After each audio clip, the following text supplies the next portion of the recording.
Situation overview. On 18 September, Hurricane Maria evolved from a Category 1 storm to a Category 5 storm in less than 18 hours, just before it slammed the Caribbean island of Dominica, source NASA. It thrashed the country with extreme winds and rain, and destroyed all in its path. At the time of landfall, sustained winds, which were reported to be 260 km/h, affected the entire population. This is the fifth time on record that Dominica has taken a direct hit from a hurricane, but never has it faced a storm of such ferocity and strength. The hurricane brought life in Dominica to a standstill. This three-month flash appeal requires United States $31.1 million to reach 65,000 people affected by Hurricane Maria in Dominica. Scope and scale of the hurricane impact. Hurricane Maria caused widespread damage and destruction in Dominica, one of the poorest countries in the Eastern Caribbean. On 25 September, the UN estimated that the entire population suffered direct damage to housing and livelihoods.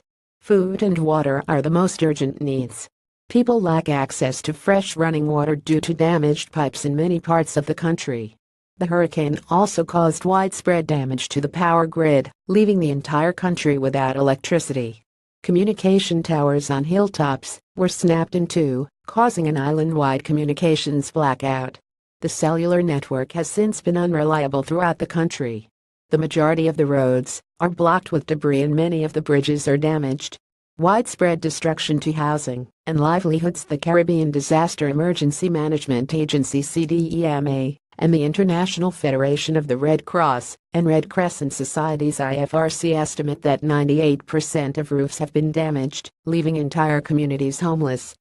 About 50% of houses have sustained damage to their frames.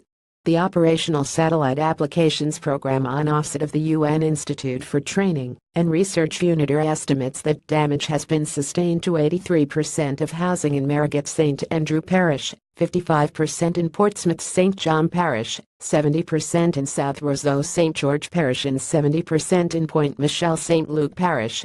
Copernicus, the European satellite mapping system, suggests that approximately 25% of buildings in St. Paul Parish, 15% in Roseau only, and 61% in St. Patrick were destroyed. Initial reports indicate that nearly all of Dominica's crops have been destroyed. 25% of Dominica's workforce depends on agriculture, the main exports being root crops, followed by bay oil and bananas. The island's growing tourism sector, worth 16.5% of the island's GDP, is also critically impacted, as the rainforests were its main attraction.